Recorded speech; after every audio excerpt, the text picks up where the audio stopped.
So hey guys, how many of you saw watched that episode of How to Die Alone, Burn Bridges on Hulu? Right? So I'm watching this, right? And I want you guys to hear this scene that is being played out. This reminds me, this kind of triggered me because it reminds me of similar situation I was in with a friend that I was with, that I had a friendship with for like over 20 years, and our friendship kind of dissipated and ended similarly to this scene. So I just want you to hear. Actually, I need to tell you something. Okay. I'm scared. Uh, Look, I know I said that I wouldn't,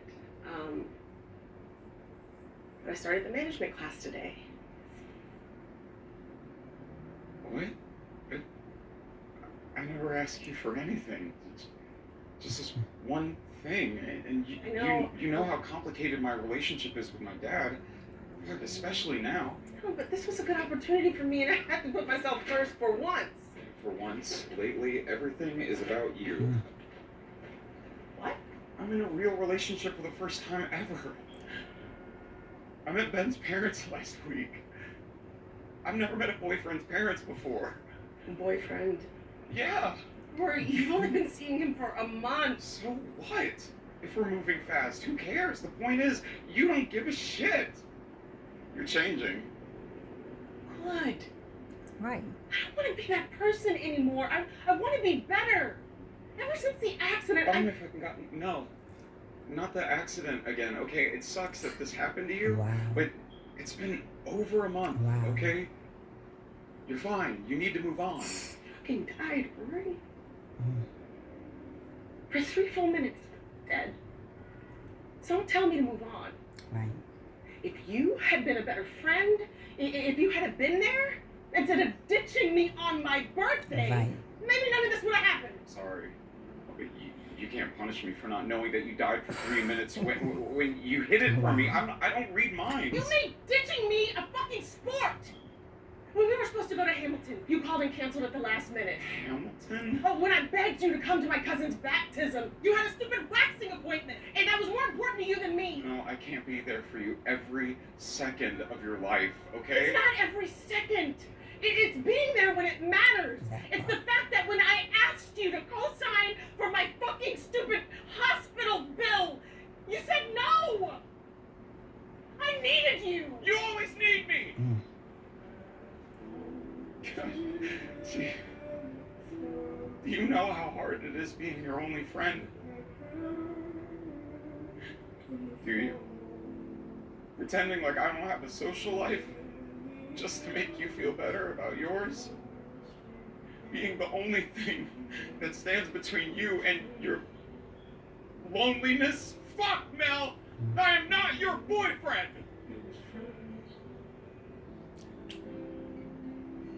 You know,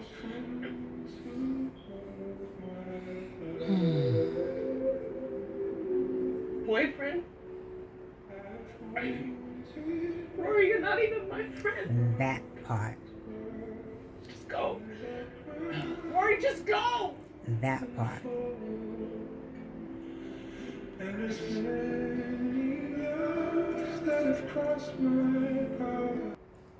That part. When she said, "You're not even my friend," whew, that, wow. Because I had a friendship with someone for over 20 years. And to really realize that that person was never a friend to me back, it was really, me being that person's friend, but not having the friendship back. And you see how everything was about him, how, she died for 3 whole minutes, and he's like, well, that was a month ago. But, he jumps into a relationship with someone over a month ago. That's only been a month long, and he wants her to understand him. Like, it was never about me. It was always about that person, and I'm telling you, those are not friendships. So, I'm glad that friendship ended. It ended worse than that. It was really a bad situation. It ended worse than that, to where we almost threw blows. But, because the disrespect, one thing, it's okay if we're going to end the friendship. Okay, we can end that. That's all good. hey, life goes on. People do grow apart, and I don't have a problem with that.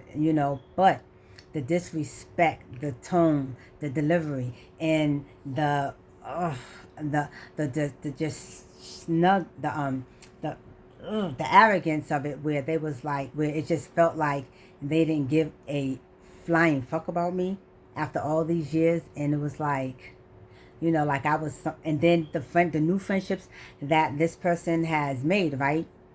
They compared those females to, she compared those female friends that she was making to me. It was always like, oh, she remind me, she act just like you, she act just like you, or whatever. And I'm like, or she remind me just like you. And it was like, they're not me. So when I saw that, the friendship was dissipating, and, they was slowly but surely making other friends. And it's like, I never once said, oh no, you can't have another friend, or you, whatever. I actually encourage that. One thing about me is I am an encourager. I be encouraging people to go out there, to be themselves, to, step out on faith. I'm an encourager. I've always been that way all my life, and I've always had such a strong belief in other people, and like encouraging people, seeing something in people that they couldn't see in themselves, and then striving to, encourage them, and push them towards what it is that I saw that was great in them. So, I'm not a hater. Ain't ever been, will not ever be. That's just not my caliber. That's not how I was made in the first place. So when that friendship ended, it was so, so, so heavy. And that was like, 20 years of literally me being a friend to someone else. I say that to say this: know your worth. See, I didn't know my worth. I didn't, I was so like, we met when we were 9, 10 years old, and we ended our friendship when I was in my 30s, like a little after I had my second son. And so I'm just like, so from 9 to 30, we were friends, all this time. But actually, it was more or less like I was just a friend to that person, because I can really count how many times, as opposed to how many times I've been there for that person, how many times that person's been there for me. They haven't. The way that this friendship dissipated, wow. I was like, oh, because like I said, it almost came to blows. And I'm so glad, that I was able to withstand, and I had, as temperament, spirit, as best as I could, my spirit, oh my God. But I said this to that: listen, do not ever let nobody disrespect you. Know your worth. Do not stay in friendships or relationships or any type of situationship where you're not wanted, where they don't treat you reciprocal, where it's you seeming like you're the reason that the friendship is held together. And if you don't either initiate something like calling and texting or coming by or inviting them out, or doing things or being there for them, if you notice that it's not being reciprocated, that's not a friendship. That's somebody taking advantage of you. That's someone who does not give no craps about you. That's not a person you can look at and say, that's my friend, or that's my, even your boyfriend or your girlfriend, or whoever, however, whatever, If it's always you putting in and no one else, and you're not getting out, if you're always pouring into and you're depleting yourself into others and no one's receiving you or giving back to you, that's not a friendship. And so I just was, that was a good one, because, I was like, what, it just,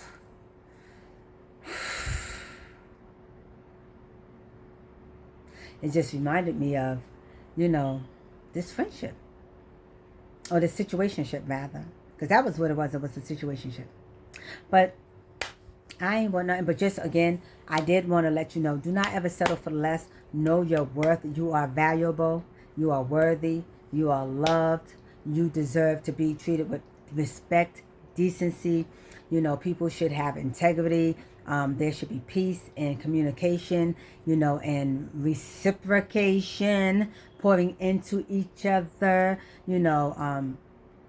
it should be all this good stuff. Yes, you're going to have some, times where it's going to be disagreements, but that's normal. That's what all relationships, that's what you can expect from anywhere. It's never going to be perfect.